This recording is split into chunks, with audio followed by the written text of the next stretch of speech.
Hello, and welcome to the Still to Be Determined podcast, the podcast that follows up on topics from the YouTube channel Undecided with Matt Farrell. I'm Sean Farrell. I'm a writer. I'll be asking the questions, and with me is my brother Matthew. He'll be giving the answers. Matthew, say hello. Hello. Before we get into this episode, I want to remind people that we have ways to support the podcast that goes along the lines of watching if you're on YouTube or listening if you've got our podcast via a podcast provider. You can also go to stilltbd.fm. You'll find a link there that takes you to the cookie jar that takes coins. And we appreciate whatever kind of support you're able to give, whether it's monetary or just your time and attention. Some comments on our last episode, which was, of course, Better Off Meat. And we say it's better off not for you, but I think I wrote that title with the intention of it's better off for the animals. Yes. User X wrote, when watching the videos, I couldn't help wondering, is there any research to replicate fish meat as well, or is this just land-based animals? The octopus meat idea and something like crayfish or lobster might be quite lucrative, but maybe the market is too small. Matt, what did you find in your research? Everything I had seen was like, it seems like everybody's starting with like cattle and chickens and things like that are probably the most consumed meats on the planet. So they're starting there first. And once they kind of perfect those, it sounds like they're going to be branching out into pretty much anything you can think of. So it sounds like fish is coming. It's just they're not focusing on it right now. Right. I also think that there's a very good argument to be made that the fish market could, in fact, be bigger because of the direct environmental impact that fishing is having on the oceans. With you can't fish without accidentally taking other fish. True. And there's always been a big argument about the impact that we have from a environmental perspective, just from what we accidentally take out of the ocean and the animals that are affected by that. So I think that there's absolutely, I would think, a market for fish consumers who would want there definitely options. is. Yeah. But it's more of, I think part of the reason they're focusing on cattle and chickens is because of all the farmland that's used to grow the grains that you feed the animals, Right. and all the water it takes. And it's like, there's a huge impact just from that alone to focus on that market first.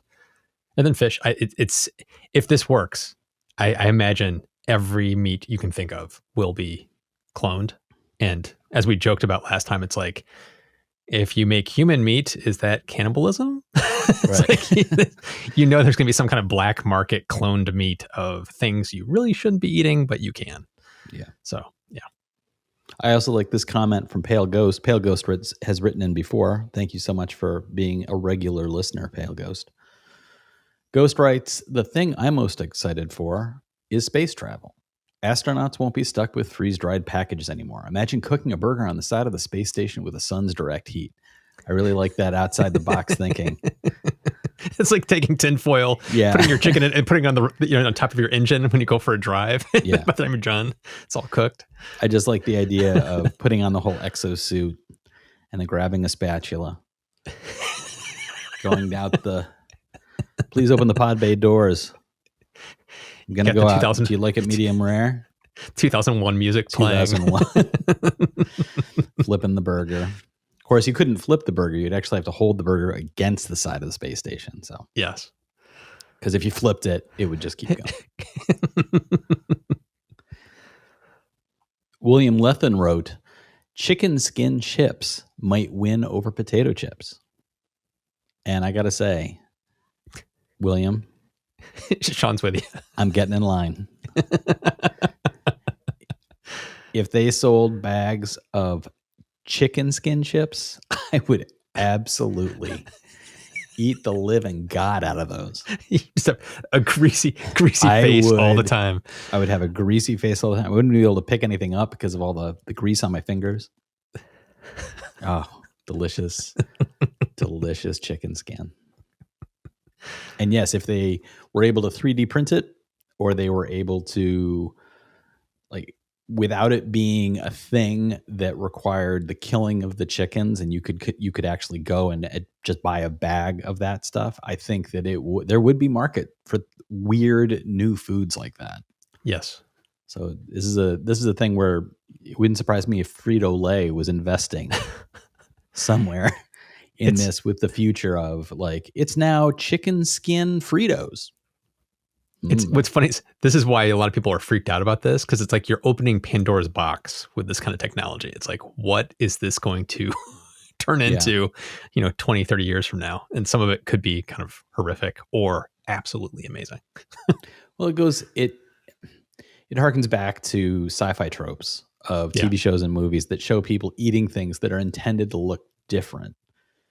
And so it's the thing, like somebody unzips a pouch and then squeezes out, extrudes something out of this packet and slurps it down and says that's their lunch. And 30 years ago, it was like, ooh, that's weird. And now people do shake replacements for meals all the time. Mhm.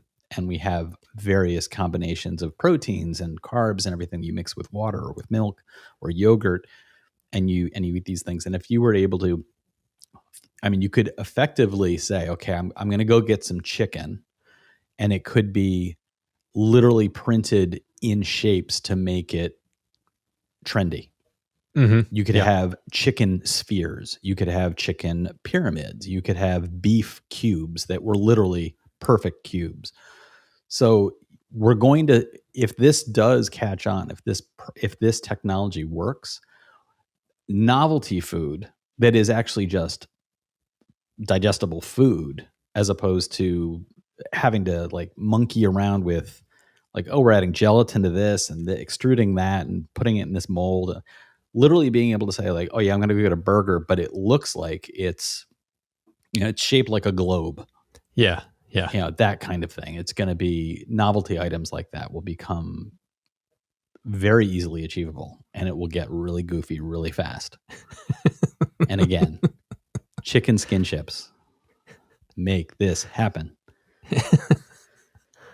And finally, from Jared Marsh, he just writes, and I assume he writes from Australia. Roo is great. Yes. Nearly all supermarkets here sell it, and it's cheap. So I assume he is writing from Australia, and he's referring to, of course, to kangaroo. Yes. Not the Winnie the Pooh character, little baby Roo, which who's delicious. Would be very dark. So today's episode, we're going to be talking about Matt's most recent episode from his channel. These computers could heat our homes, exploring waste heat recovery. This is from August 17th, 2021. And it is discussing companies that effectively give you a computer server that is then used for either direct heat production in the form of a heater within your room, Yep, or for water heating capabilities. And one of the things that was pointed out, that these servers have the ability to heat water up to around 140 degrees Fahrenheit. Yep.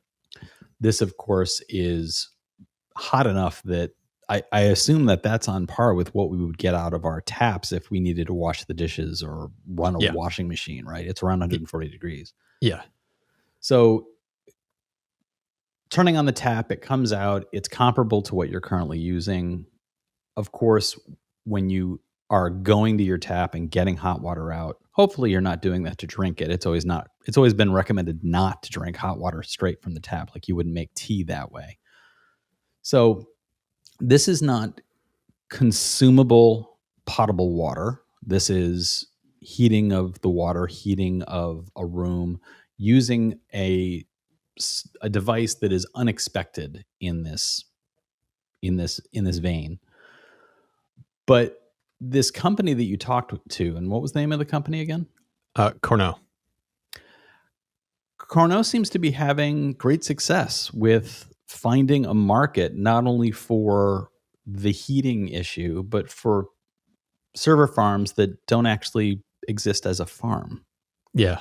No, they aren't the first company to do this. They're the first company to succeed doing this. There have been other ones that have, I'm blanking on their name, but they've tried this for years and then just failed and went out of business. And Cornell is really kind of like a typical startup, adjusting and kind of going with the flow, where one of their systems, which is that radiator looking like system, they still make, but that's not their focus anymore because there's limitations with that system. Because you put that in your house, you're only going to be using that during the cold months. And then in the summer months, you're not going to be using it at all. So it Right. becomes just a defunct computer sitting there on the wall. Where the boiler system, which can not just be for hot water for drinking, it's hot water for heating, for like radiator systems as well. It can be used in multiple ways. That's 24/7. It's like you always need hot water in the middle of summer and winter. So it's like in the northern colder regions of the world, you put these boiler systems in and you can be using them 24 hours a day, 7 days a week, across a distributed network. And that's, to me, the part that fascinated me the most. I did a video a while back on microfactories with a company called Arrival, which is an EV company that's, instead of building gigantic gigafactories, they're building smaller, like an existing warehouse. They take, retrofit, and put some build outs in there and can start building buses, like on a small little microfactory scale. This is something similar where they don't have to build these massive infrastructures and farms. It's like, okay, here's a office building owner. They install our boiler system in their basement, and here's another place, an abandoned warehouse. We put one in there, and then just virtually they work as one gigantic system, and they can process all the information they need and can sell off basically their IT services, which is how they make their real money. And Right. he drove that home to me a few points in the conversation, which was they look at themselves as they're an IT company first, and Right. then they're an energy heat provider second. So they don't look at themselves as we're selling heaters. It's no, we're selling IT services, and we're doing it in a distributed model that can also have this secondary benefit that they can actually capitalize on. Yeah. And one of the advantages, of course, as he described it, is they're not having to put together, not only are they not having to put together construction to build spots Yeah. for themselves, hmm which of course would have an impact environmentally, they don't have to figure out, well, we've got this office that is full of these servers for our farm, and it generates so much heat that we have to put in these huge air conditioning units to keep the building cooler. hmm That's completely contrary to the point. Yep. So there's two wins. So it seems like it's an idea that should work. And you mentioned the companies that failed in the past. Do you think that some of that failure was attributable to slower computing speeds at the time, to what was able to be provided via internet not being as capable as is available now? Like, do you see an issue that might have been the tipping point for why it might be working now and it didn't work 10 years ago? I think that's a good question. I don't have a good answer for it, but it's just reading reading the tea leaves. It sounded like, from what I've seen, it had to do with maybe a little bit of mismanagement, Mm, typical startup fashion, not adjusting your business model quick enough to like sticking to your original vision to a fault where it's actually not going to be profitable with what you're doing. But if you just adjust your trajectory over here and do this thing a little differently, right. there's profitability on that path. I think it was those kind of decisions that really tripped them up and made them not succeed. Where Carnot seems to be doing some of that adaptability and like, okay, the heater model may not be the right model. This boiler model is probably where we should be focusing because we can do a better job selling our IT services, and like focusing in that direction seems to have unlocked a future for them. Where if they had maybe stayed with their original models, they may have gone the same path of failure. Right. But I think that ultimately is where the fault lies, is just not executing on the vision and being adaptable quick enough. There was also a reference in the video to the carbon footprint decrease percentage being, I believe it was around 85%. Yes. I'm curious, it was a little unclear in the video, as that's a decrease from what? From what place are they decreasing? Is it from the typical, a company doing the same thing they do, but with a server farm in a warehouse that they own and then have to refrigerate? Is that where that calculation is coming from? It's that combined with the benefits that they're getting by generating the heat for reuse. So they're basically providing clean, free heat to the places that have this installed, which means they're not having to get heat from other sources. And that's where a lot of that benefit comes down. So it's not just from their IT services and their computers, it's coming from primarily how much heat generation they're pulling off the market because they're killing two birds with one stone. Okay. So it's a little bit like saying if a power company was talking about the percentage of carbon footprint decrease based on having wind turbines put in and calculating overall power usage from its consumers, as opposed to just the company's activities itself. Yeah, think about it this way. It's like if you have 1 megawatt of power that's required to run a data center, and then you have 1 megawatt of power that's required to heat people's homes. And then you put those two things together, you're still using the 1 megawatt for the data center, but you no longer need that 1 megawatt to heat people's homes. You've just saved a megawatt of energy production, and that's the decrease that you're getting. I'm curious, do you see other companies that are trying to do the same thing? And part two of the same question, what kind of expansion is this company looking for in the future? There are other companies doing things that are similar. Not exactly similar. Like Cornell is the one that I found that is like doing this thing where it's a boiler system that can go pretty much anywhere in this distributed model. They're kind of alone, the leader at the moment. But there are other heat recovery companies that are partnered with those massive data centers.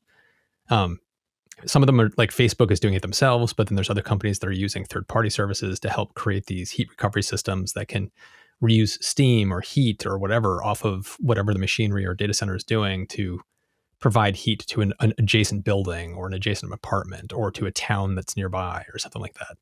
So this heat recovery in general, it has a lot of companies and people doing things that are very innovative and interesting. But this was the only one I found that is doing something just like this, which is this very distributed, modular, put it where the heat is actually needed model. And if anybody knows of any that I didn't come across, let me know, because I'd be really interested to find out if there's others, but I didn't see any. And currently they are actively working in Europe, and in particular, Northern Europe.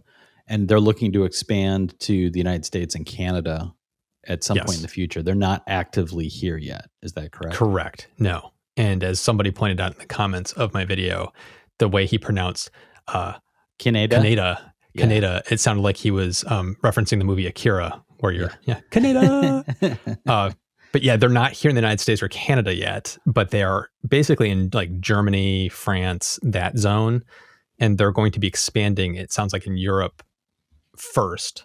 And then once they get more of a foothold there, they're going to be coming over here. But their whole basic thing is they're basically staying to the colder climates because that's where it makes the most sense.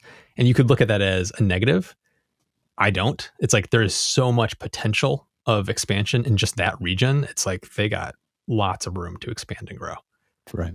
So for some comments on the video that stood out to me include this one from Bookman's Blues. Bookman wrote, as a VFX artist, I can attest to the heat issues associated with rendering 3D scenes. I am able to heat my 2-story home with 4 GPUs rendering via Octane during the winter with the windows open. Smiley face. Yeah. So, and there were a number of comments in response to this, with a couple of people saying they intentionally overclock their computer during the winter to get additional heat to heat their apartment. Yep.